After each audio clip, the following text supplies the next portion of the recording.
Models हैं business में, will complete that topic. In the last class, what we discussed? We discussed about the business. What we discussed? E-business, electronic business के बारे में हम लोगों ने क्या किया था, डिस्कस किया था.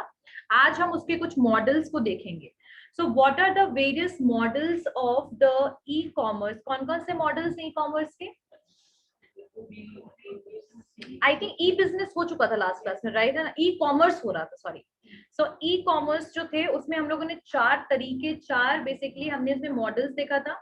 और वो चार मॉडल्स कौन है? B2C, B2B, C2B and C2C. Business organization to customer, business organization to business, customer to business organization and customer to customer. So these are the four models of the e-commerce in which what we discuss business to consumer जो model है जिसमें बहुत सारे आपके websites वगैरह होते हैं, ठीक है? There are various kinds of websites and all. The first one is B2C, business to consumer, business to consumer, B2C, business to consumer. तो बिजनेस टू कंज्यूमर मॉडल में बेसिकली बिजनेस ऑर्गेनाइजेशन जो होंगे, जो भी बिजनेस ऑर्गेनाइजेशन है, business organisation जो भी होंगे वो क्या क्या तरीके को यूज करेंगे? Basically they can use the websites और पोर्टल्स. वेबसाइट्स हो सकते हैं, पोर्टल्स हो सकते हैं. अच्छा, आप लोग कभी भी किसी का भी ओपन करोगे site, you will get the website of that. Official website दिखता है ना, कॉलेज का भी दिखता है ना ऑफिशियल वेबसाइट.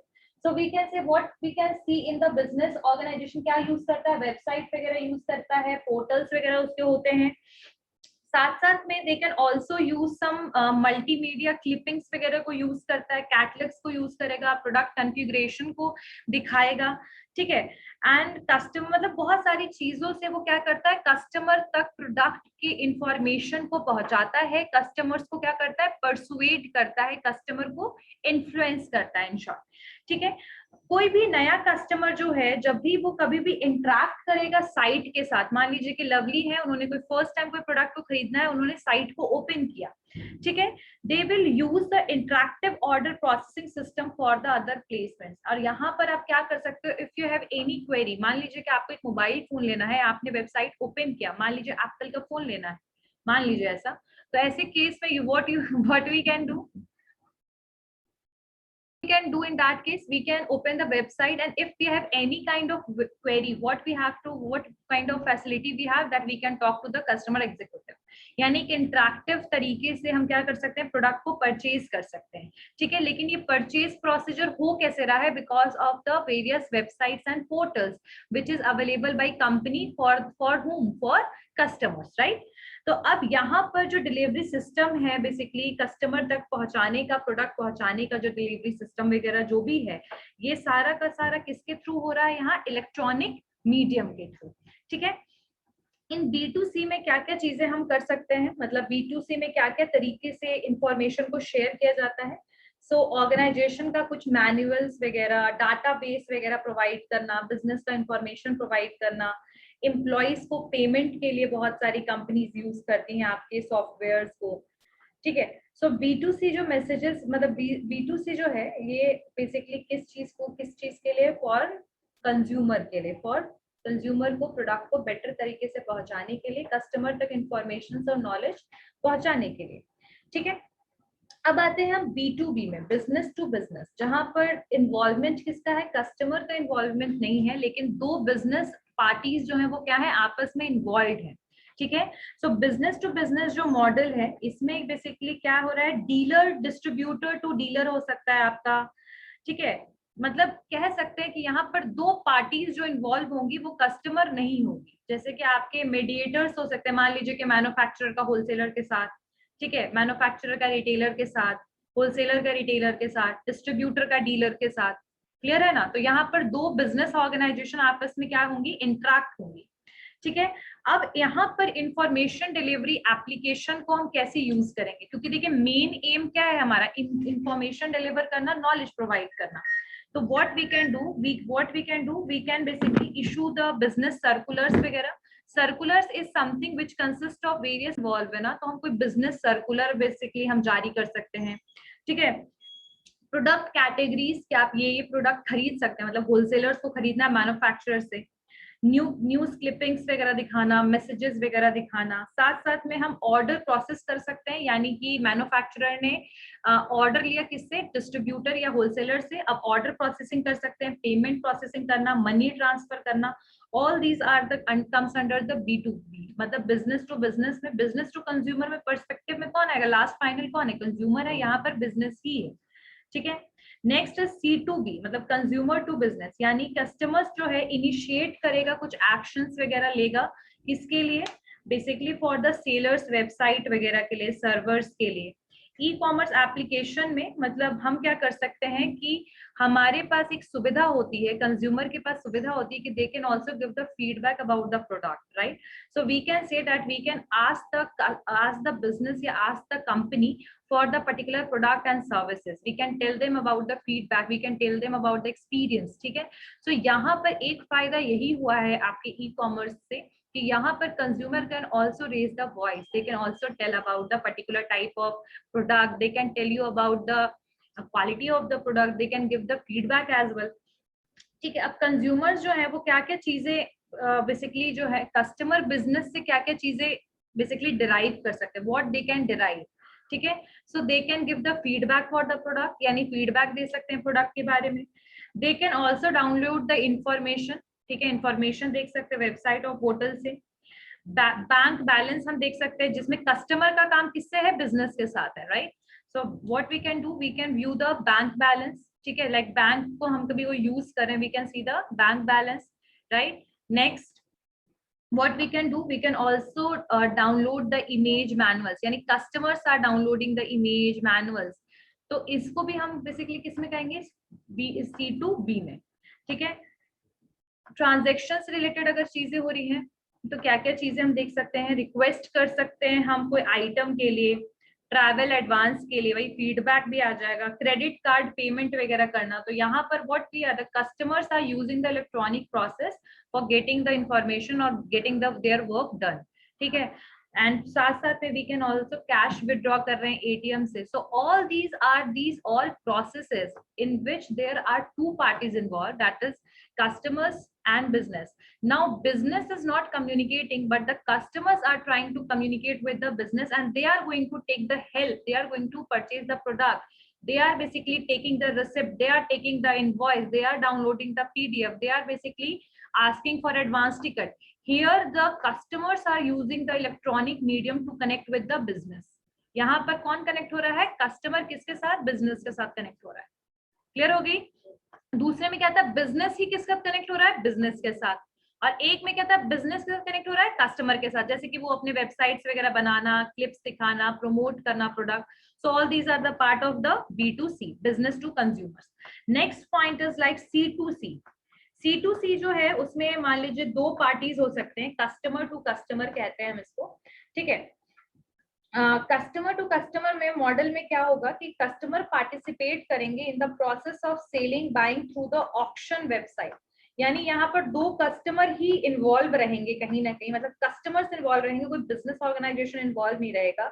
वेबसाइट को जैसे हम यूज करते हैं personal selling of the product के लिए, सर्विस न्यूज़पेपर वेबसाइट के लिए, ठीक है, एडवर्टाइज करना, सेल करना। C2C में जो दोनों पार्टीज होंगे वो दोनों इंडिविजुअल्स होंगे, यहाँ पर कोई बिजनेस नहीं होगा, याद रखना। In C2C both parties are individual, यानी कि ये कोई ऑर्गेनाइजेशन नहीं होगा, ना ही कोई कंपनी होगा, कुछ नहीं होगा। तो यहाँ पर ये दो इंडिविजुअल्स होंगे जो कंपनी नहीं चलाएंगे। जैसे मान लीजिए एग्जाम्पल के लिए, इफ लवली इज सेलिंग, मान लीजिए कि अपना कोई प्रोडक्ट सुरभि को सेल कर रही है, तो यहाँ दोनों आप दोनों क्या हो, कस्टमर्स ही हो, दोनों इंडिविजुअल्स हो, but you are selling the product to the other person, right. तो यहाँ पर आप क्या क्या चीजें करते हैं, हम C2C में कैसे कैसे करेंगे। जैसे C2C में we can use the email, जैसे आपने इनको कुछ मेल कर दिया अबाउट न्यू प्रोडक्ट, या हो सकता है कि आप कहीं से खरीद के लाते हो प्रोडक्ट को और किसी को सेल करते हो, मतलब आप इंडिविजुअल हो, you are the individual person, you are not a company but you are selling the product. ठीक है। रिपोर्ट्स भेजना, कोई न्यूज ग्रुप, व्हाट्सएप करना। सो ऑल दीज क्या हो रहे हैं, कस्टमर टू कस्टमर चल रहा है। ठीक है। इंटरेस्ट ग्रुप हो गया आपका, फिर आपका ये जितना भी आएगा, मतलब ये सारे C2C में आएगा जहां दो individuals are involved in the transaction. Next point is e communication. E communication, electronic communication, electronic communication. Electronic communication पे, व्हाट इज ई कम्युनिकेशन, ठीक है। सो ई बिजनेस वर्ल्ड में ई कम्युनिकेशन क्या है, it is a kind of backbone, it is working like that, like for every kind of communication क्या होता है, सबसे पहले ये समझिए, communication is the process of sending the messages. एक जगह से मान लीजिए एक आपका सोर्स होता है, एक आपका क्या होता है डेस्टिनेशन होता है। एक सोर्स से जब आपका कोई भी चीज इंफॉर्मेशन जब पास ऑन होता है, कोई मैसेज जो है वो भेजते हो, और इस सोर्स को कोई भी सोर्स हो सकता है, एडवर्टीजमेंट हो सकता है, मेल हो सकता है, ये सोर्स से जब आप मैसेज भेजते हो, सोर्स से डेस्टिनेशन, तो this is known as communication, commute करना, ठीक है। तो यहाँ पर ई कम्युनिकेशन जो है बेसिकली आपका जो यहाँ पे इलेक्ट्रॉनिक कम्युनिकेशन है, इसका क्या रोल है, इट इज फॉर सेंडिंग और share the information, for store the information, information को स्टोर करना, और फिर बाद में क्या होता है, दिस इज एक्सेस बाय मतलब कस्टमर के द्वारा यूज किया जाना। यानी सोर्स आपका, अगर हम सिर्फ और सिर्फ मार्केट की बात करें, तो सोर्स यहाँ पर कौन हो सकता है, कंपनी, और डेस्टिनेशन कौन हो सकता है, कंज्यूमर्स, ठीक है, सिर्फ मार्केटिंग के पर्सपेक्टिव से, ठीक है। ऐसे तो कम्युनिकेशन आपके एम्प्लॉइज के बीच में भी होता है, मैनेजर टू एम्प्लॉइज भी जाता है, right. So, but in the marketing concept, if we can see that who is the basically what is the source क्या होगा, तो source आपका होगी market या company, जो marketer या company, and the destination will be the consumer, ठीक है, मतलब consumer तक message को drop करना, ठीक है। अब हम ई कम्युनिकेशन जो आपका सिस्टम है, वो एक तरीके से इसमें क्या क्या तरीके हम यूज कर सकते हैं, वही वेबसाइट्स, पोर्टल्स, इंफॉर्मेशन देना है, क्या करना है हमें, इंफॉर्मेशन देना है, सोशल मीडिया भी अभी यूज होता है, ठीक है। So what we can say that video conferencing, electronic meeting system, video conferencing, electronic meeting system, web publishing, website, portals, ठीक है, ये सारे के सारे आपके किस चीज के पार्ट है, ई कम्युनिकेशन के। Even internet is also the part of the, मतलब एक तरीके से कहा जाए तो फाइल्स वगैरह डाउनलोड करना through internet, all these are the process of basically e communication. Clear हो गई बात। अब ई कोलैबोरेशन क्या होता है, मतलब कोलैबोरेशन का मतलब क्या होता है, when some people are working together, मतलब एक साथ मिलकर जब कुछ कोलैबोरेट करके मिल करके काम करते हैं तो उसको कहते हैं कोलैबोरेशन, ठीक है। So e communication, the part of the e communication where I am teaching through using the Zoom portal, right. So portals, websites, ठीक है, web publishing, all these are the part of the e-communication, right?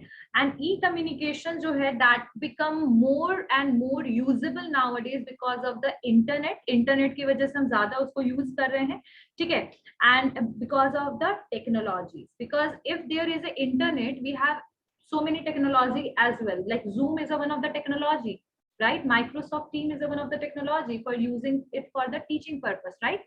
So in short what we can say that जो आपका ई communication है, it is the process of sending the messages to the desired destination, and what kind of things we are using for e communication, we are sending or giving or providing information to the customers. For that what we are using various website, portals, electronic meetings and all, and this is we are able to use the e communication because of the internet and website, internet and technology, sorry, ठीक है। Clear हो गई बात, ठीक है। Next ई collaboration, okay. ई collaboration क्या होता है बेसिकली, यहाँ पर कुछ जो कोलैबोरेशन का मतलब क्या होगा, जब कुछ आपके लोग मिल करके कोलैबोरेटिव वे में ज्वाइन होकर वर्क करते हैं, तो इलेक्ट्रॉनिक कोलैबोरेशन क्या होता है उसके बारे में हम लोग पढ़ेंगे। लाइक हर बिजनेस में कुछ वर्क असाइनमेंट्स होता है, ठीक है, हर बिजनेस में there are some work assign to the employees, ठीक है, कुछ जहां पर कुछ group of people they are working together to complete the task and achieve the common goal, यानी कि हर एक ऑर्गेनाइजेशन में लोग क्या करते हैं, मिलजुल करके काम करते हैं फॉर अचीविंग द ऑर्गेनाइजेशन का कोई भी गोल हो सकता है, मैक्सिमाइज प्रॉफिट, मैक्सिमाइजेशन, आपका expansion, right. So what we can say, the group could be teams of the virtual teams and with the different number of strength, यानी कि virtual team हो सकता है आपका, यानी कि जो हम ऑनलाइन टीम्स, ठीक है, ऑनलाइन इलेक्ट्रॉनिक वे में जो टीम्स बने हुए हैं, ठीक है, और उनकी मतलब अलग अलग मेंबर के क्या होते हैं, अलग अलग स्ट्रेंथ होते हैं। यहाँ पर बात है कोलैबोरेशन का मतलब होता है ज्वाइन करके काम करना, मिल के काम करना, ठीक है, एक साथ मिल जाना। So basically इसको हम कहते हैं collaboration, when the people are coming together for doing some particular kind of work or we can say for achieving the particular or single organization goal, and the people are working together. That is the meaning of collaboration.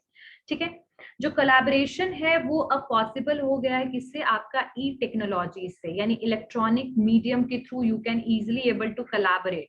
ठीक है, अब यहाँ पर क्या क्या चीजें आपकी आएंगी, दीज कैपेबिलिटी, जो कोलैबोरेटिव वर्क सिस्टम है, इसमें क्या होगा कि ये एक अलाउ करेगा मेंबर्स को, यानी लोगों को अलाउ करेगा to work together cooperatively on projects and assignment. यानी कि क्या किया जाता है, ये सबसे ज्यादा ई कोलैबोरेशन को यूज किया जाता है ऑफिस में। जैसे कोई एक प्रोजेक्ट आया आपका, मान लीजिए अमेरिका का, तो उसमें 10-12 लोगों को जोड़ दिया और they all are working together for completing that task. ठीक है, तो अब ये वर्चुअली भी पॉसिबल है। वर्चुअली पॉसिबल है तभी तो आईटी की मेजॉरिटी लोग they are staying in their home and working, right. So the biggest advantage जो ई कोलैबोरेशन का है, that we can do the work collectively, wisdom के साथ, कलेक्टिवली नॉलेज, मतलब सब लोग का नॉलेज शेयर होगा। Experience of member is also going to work in the e collaboration. और ई कोलैबोरेशन जो टीम है और ग्रुप जो होगा, that is with in the organization and between the organization. अब ये जो ई कोलैबोरेशन का जो काम है, ये एक ऑर्गेनाइजेशन के अंदर ऑफिस में भी होता है। जैसे आजकल क्या है, selling department, marketing department, production department, they are collaboratively working together. They are working together for what? Basically for the increasing the efficiency of the sales, for increasing the sales, for providing the product on the time. So all these departments are working together. That is a collaboration. But electronic collaboration, why they are using? Because here for collaboration they are using the electronic medium as well. That can be possible in the organization, within the organization, as well as that is also possible within the organization. यानी 2-3 organisation ने मिलकर के क्या करना शुरू किया, काम करना शुरू किया। जैसे आप लोगों ने सुना होगा, जैसे मैकडी के साथ कोक मिला हुआ है, तभी उनके साथ कोक साथ में मिलके काम करते हैं ना। बहुत सारी ऐसी कंपनीज है जो 2-2, 3-3 कंपनीज आपस में मिल जाती हैं फॉर वर्किंग टुगेदर। तो that is with in the organization. एक होगा with in the organization with the other organization, with in the organization, organization के अंदर में। ठीक है, सो ई कोलैबोरेशन जो है वो कैसे काम करता है, by using the e communication technique. यानी ई कोलैबोरेशन कैसे काम करेगा, जब आप कम्युनिकेट करोगे ई कम्युनिकेशन के थ्रू। ठीक है, अब इसमें कुछ सॉफ्टवेयर्स हैं जो आपकी ई कोलैबोरेटिव के लिए यूज होते हैं, जैसे ग्रुप वेयर है। ठीक है, जो मेंबर्स को क्या करता है, that allow to share the information, evoke on the application, document create करने के लिए। और भी ग्रुप वेयर के अलावा भी बहुत सारी चीजें, जैसे लोटस नोट्स है, नोबल ग्रुप वेयर है, माइक्रोसॉफ्ट एक्सचेंज है। तो ये सारे के सारे these all are the examples of the e collaboration. ठीक है, सो ई कोलैबोरेशन जो है बेसिकली किस तरीके से काम करता है, बेसिकली एक नेटवर्किंग है। कम्युनिकेशन को नेटवर्किंग की तरह हम लोग यूज करते हैं, that different people are communicating together, different departments are communicating together, different companies are communicating together, and they are working in the collaborative way. ठीक है, एंड इसमें और भी चीजें हैं, कुछ सपोर्टेड डेटाबेस को भी हम यूज करते हैं, जैसे मेल सर्वर को यूज करेंगे, मटेरियल डेटाबेस को यूज करते हैं, नॉलेज सर्वर को यूज करते हैं, डॉक्यूमेंट सर्वर को यूज करते हैं। तो ये सारे पार्ट किसके आएंगे, ई कोलैबोरेशन के। ठीक है, so your chapter this international promotion and online marketing is clear, completed. Now the next chapter, that is the global human resource management. तो सबसे पहले for understanding the global human resource management, we have to understand that what is the human resource. What is human resource, Abid? Human resource क्या होता है आबिद? आप person की abilities और capabilities को कैसे यूटिलाइज करते हो, उनके नॉलेज को आप कैसे एक्वायर करते हो for doing the work in the organization. What we need human, and when the human is the knowledgeable, जब पर्सन नॉलेजेबल है, स्किल्ड है, then that person becomes the human resource. तो वो आपके लिए ह्यूमन रिसोर्स बन जाएगा, आपकी कंपनी के लिए वो क्या बन जाएगा, एसेट बन जाएगा। ठीक है, so human resource management is something that how we are doing the work of staffing. किस तरीके से हम लोगों को रिक्रूट करते हैं, किस तरीके से हम लोगों को सिलेक्ट करते हैं फॉर वेरियस डिपार्टमेंट। जैसे एग्जांपल के लिए, अगर हम किसी मार्केटिंग में किसी पर्सन को, मार्केटिंग मैनेजर को अपॉइंट करेंगे, तो उसकी एलिजिबिलिटी क्या होनी चाहिए आबिद, मार्केटिंग मैनेजमेंट के लिए, मार्केटिंग मैनेजर्स के लिए?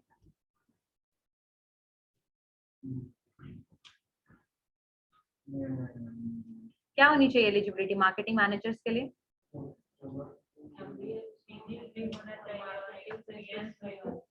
Very good. मार्केटिंग से पीजी या मार्केटिंग से एमबीए किया हुआ हो और साथ साथ में एक्सपीरियंस पर्सन है तो और बेटर, राइट। लेकिन मैनेजर पोस्ट के लिए MBA is required, right.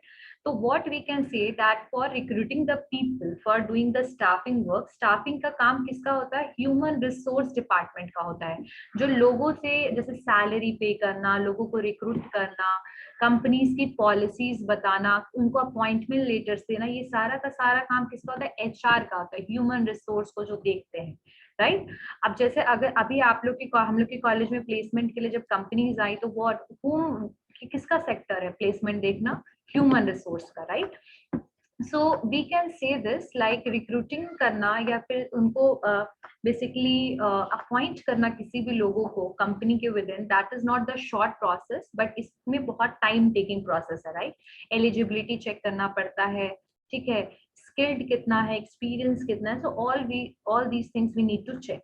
So basically human resource जो आपका मैनेजमेंट एक्टिविटीज है उसमें आपकी क्या क्या चीजें आएंगी? स्टाफिंग आता है, आपका परफॉर्मेंस इवैल्यूएशन आएगा, आपका मैनेजमेंट आएगा, डेवलपमेंट आएगा, फिर आपका कंपनसेशन एंड लेबर रिलेशंस आएगा। आपका कंपनसेशन यानी कि आप कितना पेमेंट कर रहे हो, रेम्यूनरेशन क्या पे कर रहे हो, किसको? कंपनी को, ये सॉरी अपने लेबर्स को, अपने एम्प्लॉइज को। सो आपका सैलरी का पार्ट जितना होगा, आपका परफॉर्मेंस रिलेटेड, आपकी कैपेबिलिटी से रिलेटेड, आपकी रिक्रूटमेंट से रिलेटेड, ये सारा काम कौन देखता है? ह्यूमन रिसोर्स, ठीक है। सो ह्यूमन रिसोर्स मैनेजमेंट जो है that is refers to the activities, ये सारे एक्टिविटीज हैं ऑर्गेनाइजेशन के जो क्या करते हैं? ह्यूमन रिसोर्स को इफेक्टिवली यूटिलाइज करने में हेल्प करते हैं कंपनी को। मान लीजिए एग्जाम्पल के लिए कि अगर प्रोडक्शन डिपार्टमेंट में machines are available, payment machines are there but the workers are not there, is it able to work? चलेगा इंडस्ट्री? जस्ट सोचिए कि आपकी पूरी ऑफिस है and the people are not there for work, there is no one in reception there, so is that is okay? No. So this is a one of the important we can say that is a process of management function. Management का एक important function है आपका क्या? Staffing, and that is related with the human resource. So human resource management क्या है? It refers to the set of the activities of an organization that carries out to use its, किस तरीके से human resource को use करेंगे effectively. अब इसमें कौन कौन सी activities आती है human resource management में? So first we have to determine that what is the staffing policy, how we are going to appoint the people. So the staffing is the first activity in the human resource management. Then the performance evaluation, obviously management development बताया ही था, compensation and labour relation. उसके अलावा human resource management जो है that is also works और influence on the character, development, quality and productivity of firm. यानी कि the productivity of any organization that is related और based on the two things, that is time and the second one is people. Productivity किसी भी organisation का दो ही चीजों पे depend करता है कि आपके जो एम्प्लॉइज हैं वो कैसे वर्क कर रहे हैं और आपका टाइम, कितने टाइम में आप कितना ज्यादा प्रोडक्शन करोगे। जितना ज्यादा कम टाइम में ज्यादा production, productivity is increase, right. So इन सब चीजों के अलावा परफॉर्मेंस इवैल्यूएशन, स्टाफिंग के अलावा भी जो आपका बेसिकली ह्यूमन रिसोर्स मैनेजमेंट है that is working on the quality, productivity end of the firms of the human resources. Human resource management function जो है that can also achieve, that can also use for achieve the short term goals, मतलब short term goals को achieve करने में helpful है आपके लिए, और साथ साथ में it is also helpful for reducing the cost and adding the better value या better value by serving the customer need. यानी human resource is also applicable, मतलब ह्यूमन रिसोर्स मैनेजमेंट जो स्टाफिंग है, ह्यूमन से रिलेटेड चीजें हैं, तो कहीं ना कहीं द पीपल, जो वहाँ पीपल होंगे, मैनेजर्स होंगे, जो वहाँ के एम्प्लॉइज होंगे, they have to work for the customers need, उन्हीं को फुलफिल करना है ना। तो जब आप रिक्रूटमेंट अच्छे लोगों को करोगे तो you can easily able to fulfil that thing, right. So human resource management जो है ये सारे काम के अलावा that is also able to help to achieve the small term या फिर short term goals, as well as it also help to reduce the value creation cost वगैरह, बेटर सर्व करना कस्टमर नीड को, ठीक है, बेटर कस्टमर्स को handle करने के लिए, सबके लिए भी आपका ह्यूमन रिसोर्स मैनेजमेंट जो है दैट इज रिस्पॉन्सिबल, राइट। अब हम अगर ह्यूमन रिसोर्स मैनेजमेंट की बात करें तो स्ट्रैटेजिक रोल की अगर हम बात करें ह्यूमन रिसोर्स मैनेजमेंट की सिर्फ आप डोमेस्टिक फर्म में, ठीक है, तो वो ठीक है, लेकिन if we are talking about the international market, अगर हम इंटरनेशनल मार्केट की बात करें, then the staffing procedure is difficult for us, right? Because we have to hire the local peoples there. For example, if we are opening any firm in the international area, for example in US, so definitely we have to hire the local people. We cannot send all the peoples from India, right? So the complex theory is this, like that is totally depend upon their culture, their environment, their eligibilities, right? तो यहाँ पर हम कह सकते हैं कि domestic firm में के कंपैरिजन में आपका इंटरनेशनल बिजनेस में staffing, management development, performance evaluation वगैरह करना बिल्कुल ही अलग है। लेबर मार्केट्स वहाँ के अलग है, वहाँ के लिए लेबर लॉज अलग बने हुए हैं, वहाँ का कल्चर अलग है, वहाँ का लीगल सिस्टम अलग है, इकोनॉमिक सिस्टम अलग है। So in short we can say that जो एक्सटर्नल एनवायरमेंट है that is totally different in the international business, so that is also going to impact on the human resource management. Clear हो गया ये point? Now we have to understand the four functions of HRM, human resource management, and the first one is staffing policy, second one is management training and development, training and development का काम भी human resource का ही होता है, ठीक है? Third performance appraisal है, and fourth है कंपनसेशन पॉलिसी। यहाँ पर चार फंक्शंस दिए हुए हैं ह्यूमन रिसोर्स मैनेजमेंट के, staffing policy, management training and development, performance appraisal and compensation policy. Compensation policy लिख लिया? लिख लिया Abid?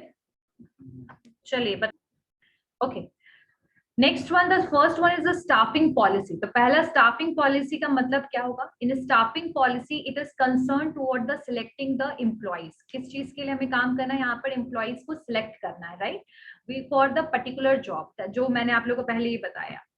At one level, this involves the selecting the individual who have the skill required to do particular job. तो यहाँ पर कुछ levels में staffing के प्रोसीजर होते हैं। लेवल्स याद है किसी को? सबसे पहले प्रीलिमिनरी होता है, सबसे पहले रिक्रूटमेंट होगा, फिर प्रीलिमिनरी टेस्ट होता है, फिर सिलेक्शन होता है, फिर मेडिकल चेक होता है, फिर प्लेसमेंट एंड ओरिएंटेशन होता है, राइट? ये इस तरीके का प्रोसीजर होता है स्टाफिंग का।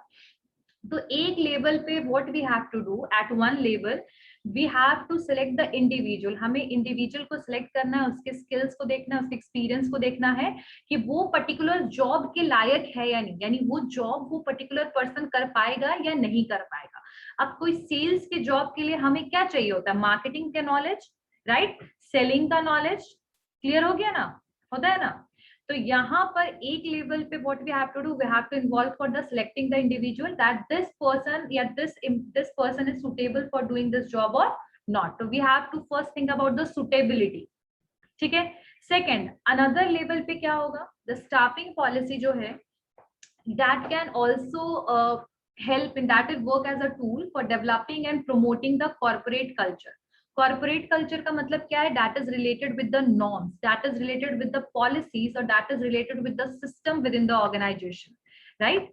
अब यहाँ पर जो फर्म्स है वो क्या करेंगे? अगर हम ग्लोबल स्ट्रैटेजीज की बात करें तो बेसिकली यहाँ पर हमें कोशिश करना है, we have to make the norms, we have to make the policies according to that culture, right? Wherever our company is, wherever our business is working, we have to work according to that only. तो यहाँ पर staffing का मतलब सिर्फ और सिर्फ selection करना नहीं है, यहाँ पर कल्चर और नॉर्म्स भी डेवलप करना है, ठीक है? किसके लिए? एम्प्लॉइज के लिए। अगर इन केस अगर मान लीजिए कि कोई ट्रांसनेशनल और कोई ग्लोबल स्ट्रैटेजी है, we have to expect that the HRM functions play a significant role in the selecting the individuals who is not only skilled but perform the particular job and fit for prevailing the culture the firm have. यानी कि यहाँ पर सिर्फ अगर हम transnational या कह सकते हैं कि इंटरनेशनल अगर हम कोई ट्रांजेक्शन करें, ग्लोबल ट्रांजेक्शन कर रहे हैं, so we have to more concerned toward the selecting the people. लोगों को सिलेक्ट करने के लिए हमें चीजों को देखना पड़ेगा कि वो पर्सन जो है वो फिट होगा कि नहीं यहाँ के कल्चर के हिसाब से, नॉर्म के हिसाब से, एजुकेटेड है, स्किल्ड है, नॉलेजेबल है, ठीक है, बट उस पर्सन की वहां के लिए मतलब वहां की कल्चर के से सुटेबिलिटी कितनी है, we have to check that as well. But in the domestic firm, we don't need to concern about it, because if we are hiring the Indians for the Indian companies, we don't need to check it out like this, right? Because the norms and the functions is according to the culture, whatever is in India, right? तो यहाँ पर type क्या क्या types है आपके staffing policies के, वो थोड़ा पढ़ लेते हैं. तो यहाँ पर 3 टाइप्स ऑफ स्टाफिंग पॉलिसी है इंटरनेशनल बिजनेस के लिए। हम इंटरनेशनल बिजनेस हम पढ़ रहे हैं, तो यहाँ पर 3 तरीके की बेसिकली स्टाफिंग पॉलिसी है इंटरनेशनल बिजनेस के लिए। एक है इथनोसेंट्रिक अप्रोच, पॉलीसेंट्रिक अप्रोच और geocentric approach. Ethnocentric, polycentric and geocentric approach. ठीक है, 3 अप्रोच किस चीज के लिए? आपके इंटरनेशनल बिजनेस के लिए। अगर हम इथनोसेंट्रिक स्टाफिंग पॉलिसी की बात करें तो ये बेसिकली यहाँ पर क्या होगा, बेसिकली यहाँ पर इथनोसेंट्रिक जो आपका बुक लेकर आए हो, सब लोग बुक लेकर आए हो?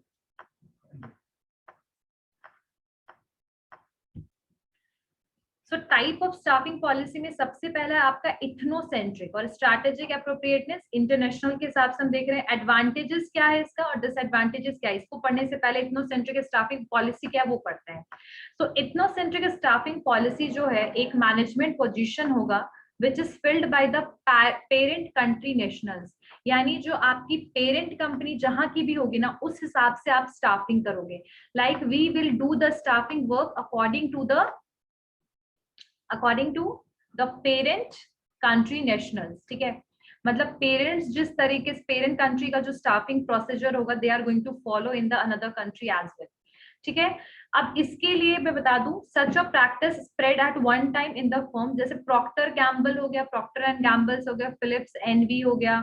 ठीक है, तो ये सारे के सारे कैसा रोल इनका क्या है कि भाई जैसा हमारे कंट्री में अपना रूल है प्लेसमेंट का, अपना रूल है हमारा सिलेक्शन का, we are going to do the same thing, we are going to follow the same rule, right? Polycentric में क्या होगा? It requires the lost country national to recruited to the manage the subsidiaries, while parent country national occupy key position at corporate headquarters। यानी अगर आपका corporate headquarter India में है तो यहाँ पर अपना सेम पॉलिसी चलेगा जो इंडिया का है, लेकिन अगर इसकी कोई सब्सिडियरी कंपनी है, for example the subsidiary company is in USA और इन जापान, ठीक है, तो यहाँ पर सिचुएशन क्या होगा सब्सिडियरी कंपनी में कि यहाँ पर आप जो है वो पेरेंट कंपनी की तरह नहीं, आप इसकी जो कंट्री जहां पर यूएस और जापान की तरह what you will do the recruitment process. यानी कि in the case of the ethnocentric we are going to follow the same rule in the domestic country, same policies for the staffing in the domestic country, but in the case of the polycentric what we can do in the headquarter where the company is situated we are going to follow the same rules and regulations for the recruitment। but when we are talking about the subsidiaries, जब उस company की कोई subsidiary company जिस भी country में located होगी उस country के हिसाब से we will do the recruitment process, यानी वहां की कल्चर के हिसाब से we are going to recruit the people. ठीक है, तो that is the case in the polycentric. Ethnocentric same rule same policies in each and every country. Clear हो गया पेरेंट कंपनी की तरफ। The next one is geocentric. अब geocentric में क्या होगा स्टाफिंग पॉलिसी में? Best people for the key job through out the globe organization regardless of the nationality. Yani in the case of the geocentric, the company is not going to think about that this company is the Indian company, so we need to hire the Indian people only. This is the Japanese company, then we are going to hire the Japanese people only. But this geocentric approach is saying that whoever is best for doing job, जो भी आपके job के लिए best है, suitable है, we are going to hire that person. We are not going to think about their nationality, from which nation he or she is belonging, but if he or she is a skilled people, skilled person, we are going to hire that person for the particular job. So that is geocentric approach. The ethnocentric approach में क्या होगा? We have to follow whatever the parent company policies for the recruitment. Everywhere we are going to follow the same rule as the parent company. But in the case, in the situation of the second one, that is polycentric, in the case of the polycentric, we have to in headquarter, wherever it is situated, either it is situated in Switzerland, either it is situated in Netherlands, we have to follow the same rule. उस headquarter में तो recruitment का process same होगा, but अगर उसकी subsidiary company अलग अलग countries में है, यानी कि जापान, यूएसए और कहीं भी countries में है, तो वहां पर हम उसी host country के हिसाब से what we will do, we are going to hire or recruit the people. तो इसको हम क्या बोलेंगे, polycentric. But when in the case of the ethnocentric, ये जियोसेंट्रिक कंसेप्ट में क्या होगा, in the case of the geocentric we are not going to think about it that who is this person is belong to Japan, this person belong to US. They are not going to think about the nationality, but they are going to think about the suitability. Whoever is suitable for their job, they are going to hire that person. Clear हो गया, तीनों approach clear हो गया staffing policy का in the concept of the international market और global market के हिसाब से क्लियर हो गया. What is the staffing policy, ethnocentric, polycentric and geocentric. Clear? Okay, what are the various advantages and disadvantages of this approaches? We have to discuss it, but we'll discuss it in the next class. ठीक है? Anyone have any doubt whatever we studied today? Anyone have any doubt? किसी को कोई doubt है ethnocentric, geocentric, online, e collaboration, e communication, किसी में भी कोई डाउट? ओके, तो see you all in the next class. Online class, anyone have any doubt? ठीक है, see you all in the next class.